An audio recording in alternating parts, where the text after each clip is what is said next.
Welcome back to the Stormcast, everyone. This is the podcast where we talk all things TABC sports. My name is Eyal.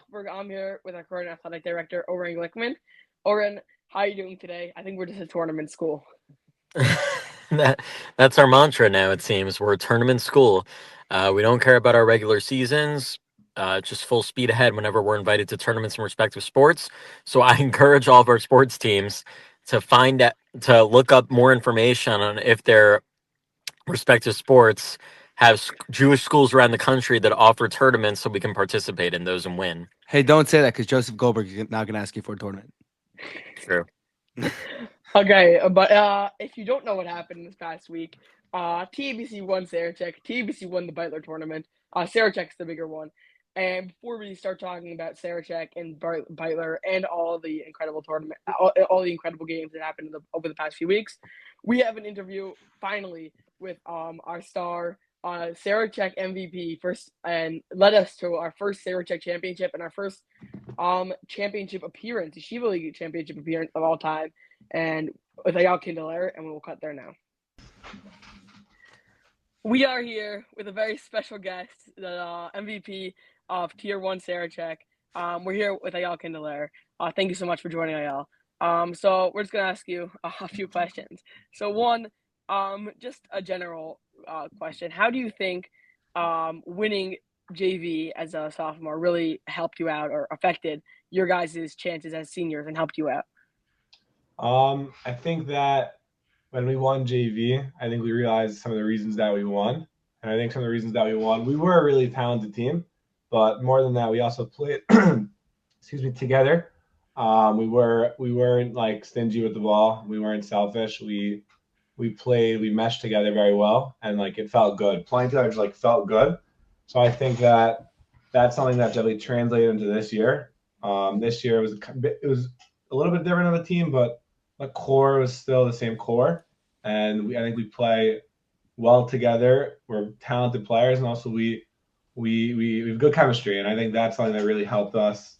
I mean, after we lost the ship, I think that's something that really helped us come back and be able to make a comeback and win Saracheck. I think a perfect word to describe your season is historic. You played in TABC's first ever varsity basketball championship game, despite the result unfortunately not going the way we wanted it to. But then you also went out and you won the first ever Sarachek title in school history. What's that kind of feeling for you like? I mean, it's pretty cool. I sometimes I think about on like an individual level and think like, wow, I'm pretty happy we won. But then I think like it's honestly pretty cool that we won for TABC, as in like TABC's never won a championship in varsity basketball. I mean, they would have Noam and Zevi's year, but like they got snubbed at that opportunity. So like it's pretty cool to like win, but like when you win, not just for yourself, but also like for a whole entire school and a whole entire like organization, like it's the first ever win. I mean, that makes it feel much better, definitely. Yeah.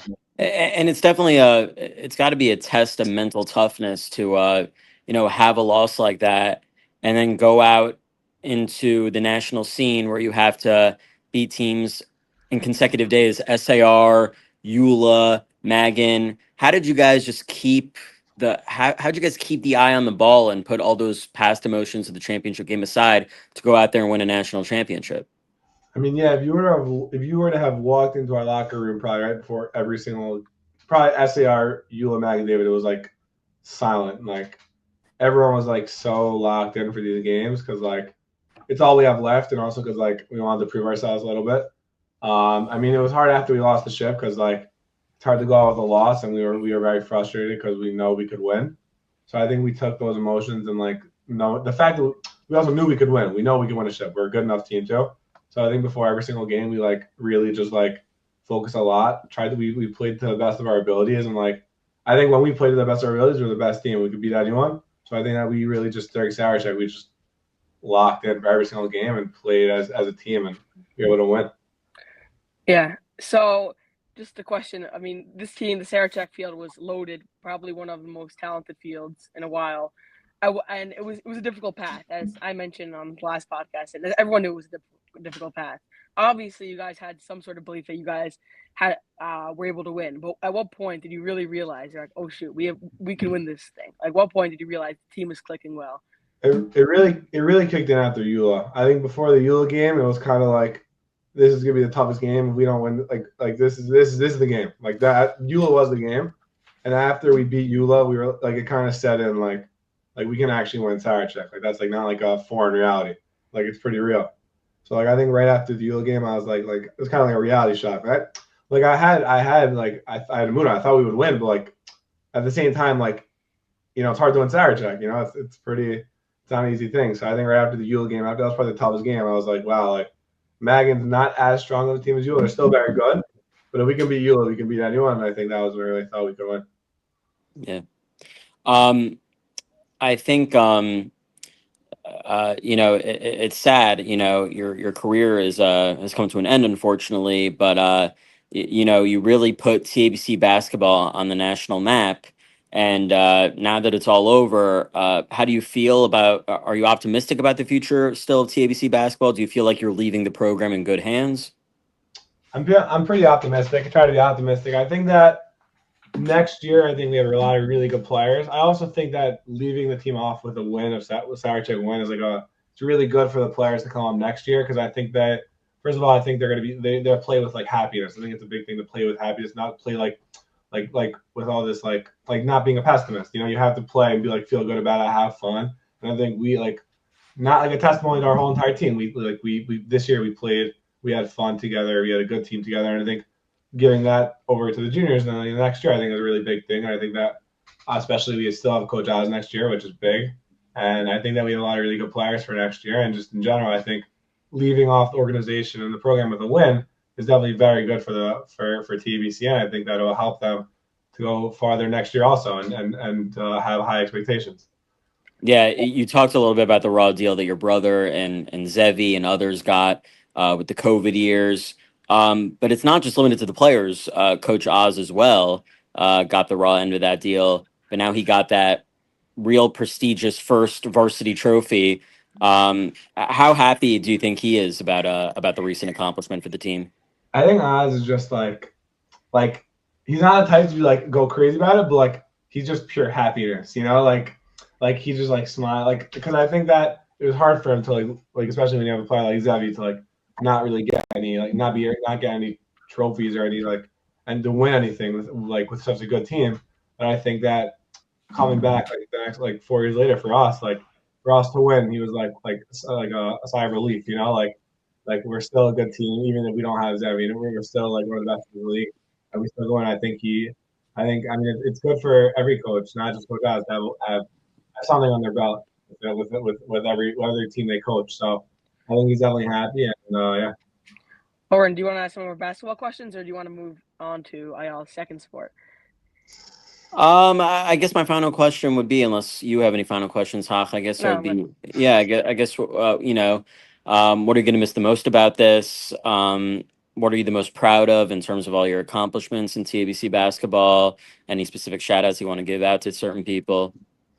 I think that, I mean, I was definitely the most proud after we won SARACHEK, but it wasn't it was like me just feeling like, wow, like we showed everyone we're actually a good team. Like winning your last game ever in your Shooter League career is in terms of Shooter League, nothing beats that. Because you look back at your career and everyone always thinks the last impression you make on someone's the lasting impression. So when I look back at my shooter career for the rest of my life, it's a shame. I'm going to think we won. Sorry, that's the last thing that happened. So I feel very proud about that. And I think that the season went the best it could. Obviously, it could have won the ship, but the fact that we won SARACHEK tips everything over. And I'm grateful. I don't know. I'm very grateful for the opportunities that basketball's given me and just be able to play in such an amazing team with amazing people. Thank you. And just one last question. You're also a star player on tennis, and not so many people are holding in the tennis team. So if you want to give a little rundown of what happens there, about the team a little bit, about your role. Yeah, so tennis is probably one of the best sports ever. But besides for that, I don't know, like I'm an old head now, I'm done with ball, so I gotta move on to something else. I'm not done with ball, but tennis is something I really enjoy. I think tennis is right there with basketball. You know what I'm saying? If you ask me in my free time, I might pick tennis over ball. I'm not sure, But our team is pretty good. We have a new coach, Alex Kelb, and hopefully we're gonna do some good things this season. We have a pretty good team. Kelb is very good, and then Levy's good. We have a good team. It's hard because Ramaz and SAR are always like they're known to be the best, but like we're trying to make a statement this year, and like put us over what we've done before. So hopefully we'll be good this season. Or do you want any last final notes or? No, listen, I told you in the car the other night, it's been an absolute pleasure for me watching and following you closely for the last 2 years. You have a lot to show for it, a national championship, national MVP award, #1 in the country, according to Jewish Hoops to America. You should be proud of yourself. I know I'm proud of you. The team's proud of you, and the school's proud of you. And we thank you so much for coming on. Thank you so much for coming on. Have a good Shabbos. You too. Have a great job. So, just to give a little summary of what actually happened in SARACHEK, I know we discussed a lot with Eyal. Game 1, we gave a little preview last time. We played the Skokie Yeshiva, absolutely destroyed them. I don't have the final score on me. Then we played 4 versus 5 SAR. Eyal Kinderlehrer went off 30 points, 25 rebounds. Bus player, but won MVP for a reason. Semifinal game beat Eula in a tight one, and then championship beat MDY. So, Oren, what were your, as a member of the panel, what were your best moments? Again, I don't think we can summarize every game in depth. What were your best moments of SARACHEK for this TBC team? Best performers, like obviously Eyal, who really impressed you, and what are you looking forward to next year? The Mag and David win was obviously the game that clinched the championship for us, but I am going to think about Eula for the foreseeable future. Eula was #1 in the country heading into this tournament. We thought we were going to have the opportunity to play them in Memphis, but that did not go the way we planned because we dropped a close one to DRS in the semifinals. So we didn't even get to face them.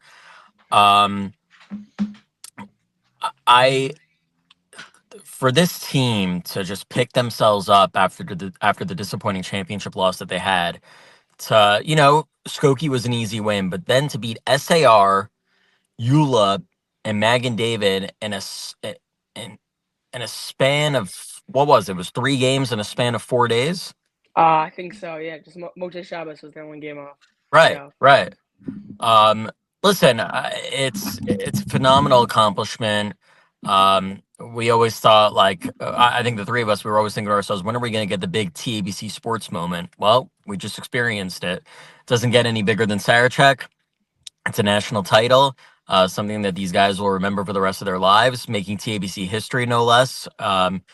It would have been a very heartbreaking ending to have played in your first ever Yeshiva League championship game and your first ever SARACHEK championship game to go 0 for 2. So thank God we at least won SARACHEK. Let's go, boy. So just to give some stats, tournament, I did this a little bit on my own, but some tournament averages based on my rounding. Yona had averaged 7, 2, and 2, 7 points, 2 rebounds, 2 assists, with 2 steals a game. David Sachs, all-star, averaged 4 points, 2 assists, and 1 rebound with 2 steals a game. Borgen averaged 7, 6, and 2 with 1 block a game. Eyal averaged 19, 15, and 2 with a steal and a block a game. And Faber averaged 7 points, shooting over 40% from 3. Really just an overall incredible team performance. David Sachs was an all-star, which I think is equivalent to all third team, I think. I'm not exactly sure how it works. I think that's kind of what it is. He was great defensively throughout the weekend. Exactly. Yeah. All first team was Ben Kaiser. Probably based on that championship game alone. Exactly. He doesn't play like that. TABC doesn't win SARACHEK. 16, 7, and 3 in the championship game. He was up there with Eyal, putting up 24 and 13. He was a real star in that game. And then obviously Eyal, tournament MVP, just one of the best players I've ever seen in high school ball, and I think the best player in the Yeshiva League. In the championship game, Eyal was 24 and 13, Borgen 11, 4, and 2, Ben 16, 7, and 3, and Faber had 2 clutch threes. The Eula game was actually very interesting. As you mentioned, that was the real championship. Like MDY is great and all, but Eula was the one seed. Eula was the team that we had to get over the hump and beat, and everyone contributed in that game. Eyal, this is something I felt going into that game that it was going to be hard for Eyal to do well in that game because Eula's starting lineup is 4 guys over 6'1". So, and Eyal plays best with bully ball. Eyal was still very impressive, 10 and 16. But Faber had 4 big threes. Yona had 9 points. Ben had 8 points. So Govan had 8 points. Ben had 6 points and 7 rebounds. And I think it was really the team effort that led to this win. Yeah, yeah. Credit to Coach Oz. I think he deserves a lot of credit in how he prepared his guys with his team, the adjustments he had to make. Going man against Eula was the move. The second half, what really turned the game around, even though we were going into the locker room up 8 at halftime, was assigning Borgen to guard Alex Kabai. He had some key blocks on Kabai, especially on that last possession where they doubled on Kabai, and they forced Eula into taking a very uncomfortable shot at the end, which prevented the game from going into overtime. And I still remember how pumped the guys were after beating Eula. Even when the team was down 3 at halftime to Mag and David, they just never seemed like they felt like the game was like they were going to lose that game. And Yeah, I just think the Eula game is something we're going to remember for the rest of our lives. Not to throw the Mag and not to throw the Mag and David championship game under the bus in it by any stretch, but number 1 in the country, defending Sarachek champions, so that also adds weight to the win. And because we beat Eula and went on to beat Mag and David in the championship game, we were able to finish number 1 in the country among top 25 teams by Jewish Hoops America. Also, the fact that on the way back from Sarachek, it was me and you in the car and Shlomo Weitzman, and you said that for Sunday's game that TBC you were really nervous because you thought that they had no shot at being in that game, and normally that you upset a team and you're like, oh, 9 out of 10 times the other team would win. I think you play that team 10 times, TBC wins that game majority of the time. I think they were ready for it, and I think they played their brand of basketball. Yeah, totally. They knew going in how to beat Eula. And listen, they even the SAR game, people were thinking like, oh, it could end here.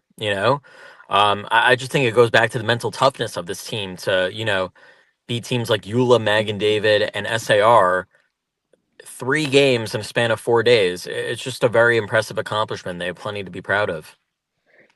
Yeah, and I just want to really the adjustments this team made in between games. If you look at the SAR game, the SAR game strategy was clearly feed Eyal, let Eyal get it. Because even when Eyal missed, he had 8 offensive boards, meaning SAR had no one to match Eyal. On the Eula side, where they have Hollander and Feldman, and literally Gabay is the only one not a big, and Gabay And Azrael.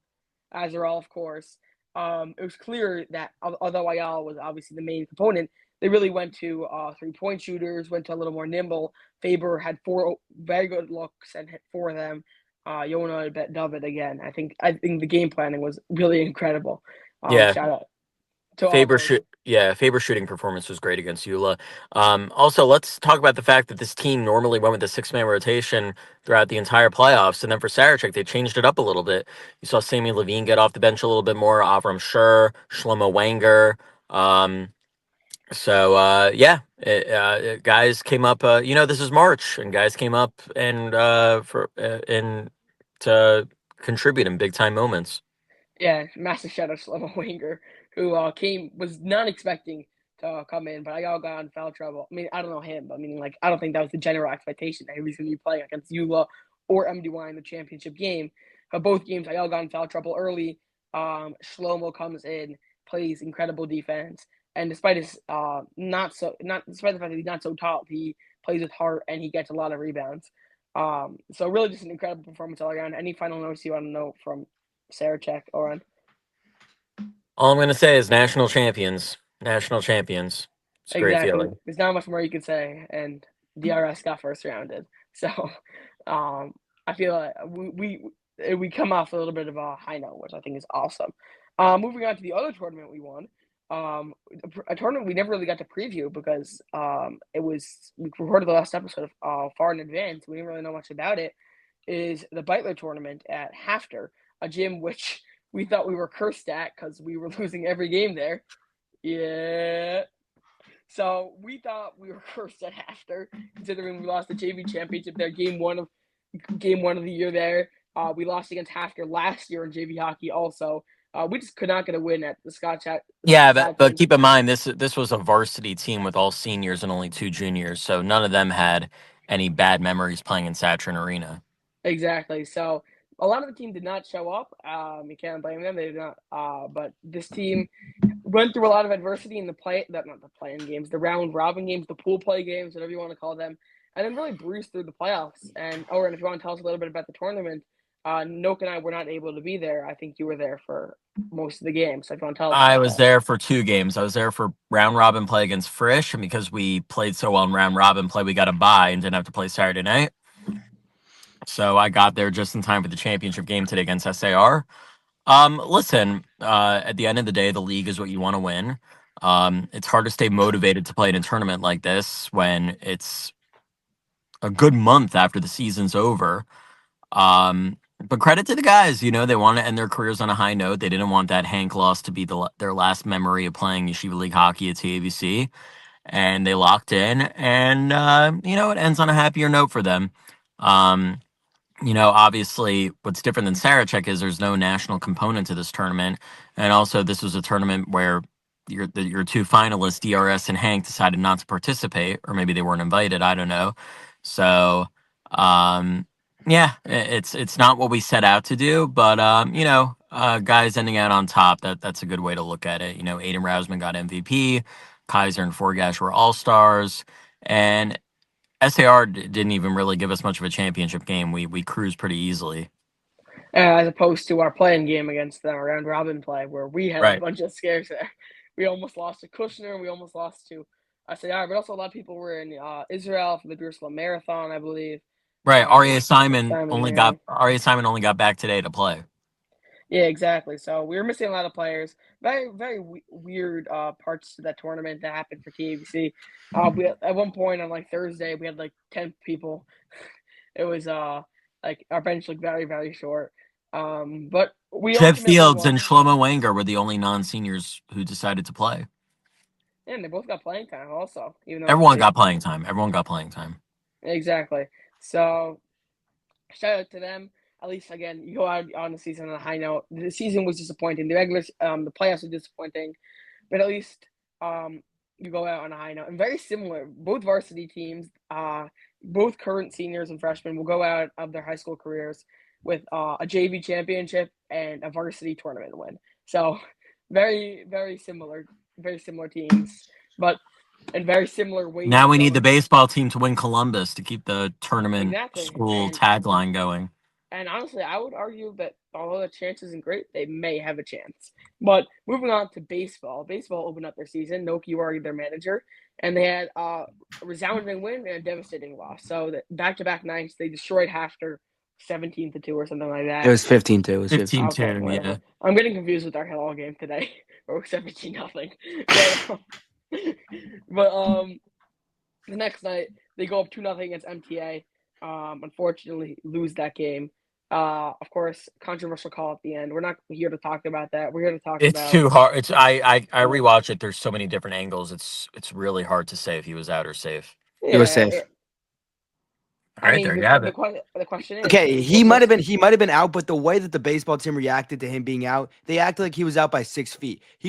If he was out by an inch, and that's not something to say, oh, he was clearly out, because he's either out by an inch or safe. I think the real thing is that the ump called Shia off the bag. I think if you don't know what happened, it was 2-2, bases loaded, 1 out. Shia Bodner on the mound. No, 2 outs. 2 outs. Oh, 2 outs, really? Yeah. Oh, 2 outs. Okay. Little ground ball back to the pitcher. Bodner very slow, run from third, sprints home. Very close play at the plate. It was a forced play. I think umpire called Shia off the bag, and therefore the runner is safe, which I think would imply that if he was on the bag, he would be out. I think that would really cause an uproar because Shia was on the bag.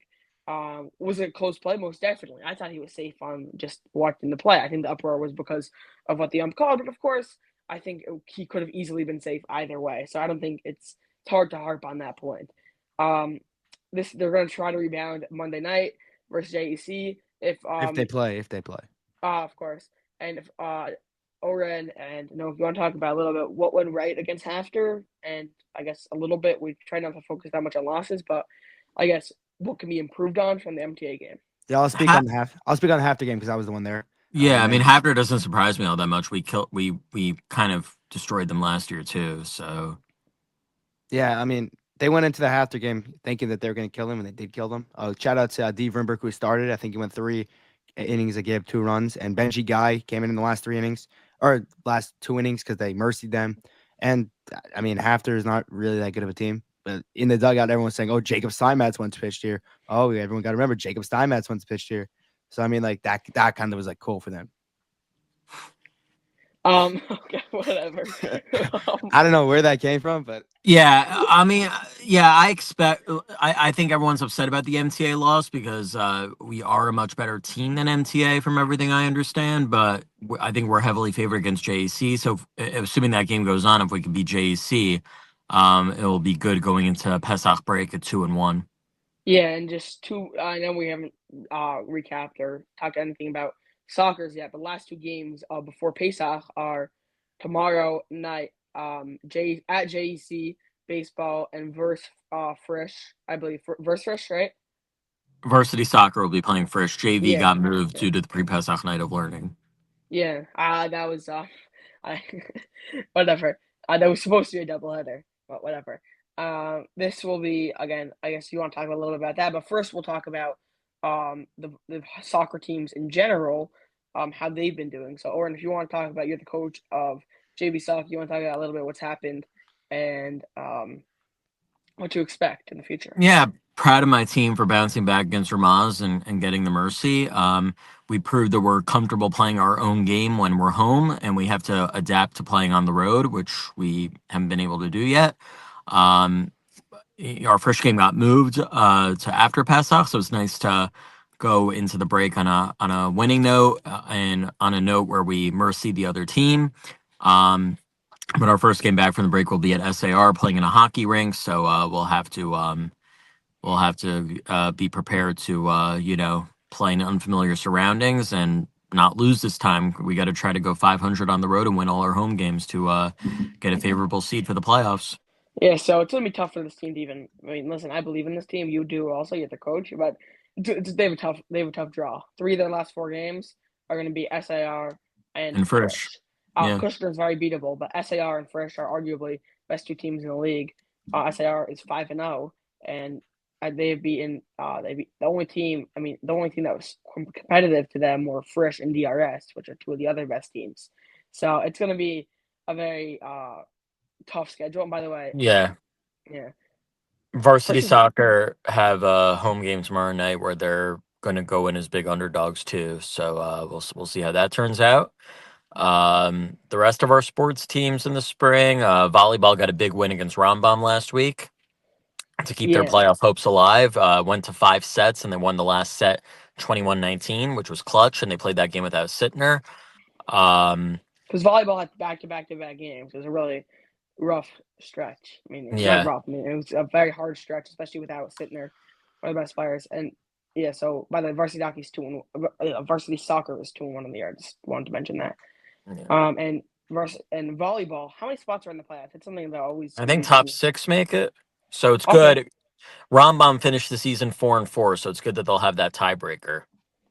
So for TBC right now, they're 2-3 on the year. They're playing North Shore, which they're 3-0, and then they're playing Ramaz, who are just like volleyball, like just like they're a dynasty. Exactly, and then they're playing Flatbush, who are 2-5. So they have a rough way to get. They need to basically win 2 out of 3 to make the playoffs. If my thinking is correct. Yeah, correct. They'll have to beat North. They'll have to beat North Shore and Flatbush, and most likely lose the Ramaz match. Noke has to go soon, so let's hurry it up. Tennis, so it looks like they'll have only played that one match before Pesach break, so they're going to go full swing. Didn't they have a match today against Frisch? No, it got rained. They were supposed to play the match at FDU, and the courts were soaked, so that game was I pushed see. off. And Speaking of Uh, FDU, everyone pull up to the Yeshiva University baseball game on Tuesday. Yeah. It's at FDU. And last but not least, we'll have the final word on softball from Noke. So I'll On just me? give actually what happened, and I'll let Noak speak about the game. So first game, one we beat Frisch, a massive game. We won 11-6. Shout out Orange loss. Frisch is always Only let up 6 runs. I know, which is you might be like, oh my gosh, that's terrible. Noke hit a triple. Noak did hit a triple, massive triple. Orange loss went 3 for 3 also. Really all around great. Schmidt almost hit a homer and got Akiva intentionally Schmidt walked after crushed a that. few balls, got an intentional walk. And then we went to Hillel today. Hillel is just one of the best teams you'll ever see in JV softball or softball in general. First game, they beat us 17-0. Whatever. I'm not going to talk about that. The second game is where things get interesting. Second game, first game, whatever, errors. I went 1 for 1. I'm just going to put that out there. I had a nice laser single up the middle. I went 1 for 6 on the day. Just putting it out there. 5 bottoms. No, I'm sorry. This is bullying, guys. This is cyberbullying. No, I can only do it because I'm sorry. No, I actually apologize. Then the second game, it was a 0-0 ball game until the bottom of the 6th. We had tons of opportunities. We had bases loaded, first and third, 1 out. Bases loaded, 2 outs. Bases loaded, 2 outs, 1 out another time. We had tons of opportunities, but then we turned to the Yankees last year. Yeah. So Hilla, by the way, has incredible defense. For example, one time we had bases loaded, 2 outs. Zach Fields has absolute laser to the third baseman. Third baseman lays out and misses it, but shortstop somehow gets behind the third baseman and throws out the runner. Like they just play incredible stuff like that. And then that last inning, the bottom of the 6th, you can only hold Hillel for so long. Hillel is one of the best teams in Yeshiva League softball, possibly like dynasty, as we said with their It's like a religion down there with softball. Exactly, and they absolutely wrecked us 10-0. So the score is not as well as we played. I'm sure we all felt really good about that game. First game we felt terrible about. The second game, I mean, like I'm coming out with confidence. We played Hillel really well. Our fielding was crisp, and we were missing a lot of our best players: Adib Rimberg, Itai Berkowitz, Tony Fleischman. I have confidence this team could do well. Shout out Nate Cutler, who got his first opportunity of the year, went 2 for 2, made 2 nice catches. No kind of hit. Great job all around. Akiva Schmidt went 3 for 3 the game 1. We barbecued. Shout out everyone that barbecued. Of course. Shout out everyone who helped out with that. Like that's what really made the game great. That's what made game 2 awesome. Is that we were just like grilling, chanting. We were chanting Eli Raha to game 2. They looked all so confused. We were also chanting you lost because they lost to Eula. Whatever. It was all good bits. I know. Shout out Freshmen and sophomores at Hillel are not going to understand that. It's a bit. I also know like half the kids on the shout team, out Tobias. Shout out Tobias, best pitcher of all time. He got hurt immediately after we left. We were screaming out his name, and a ball absolutely destroyed his foot. Whatever. We've had enough of our fun.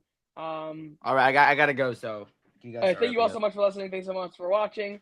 We'll see you after Pesach, probably a few weeks after, honestly, with I guess more spring sport updates.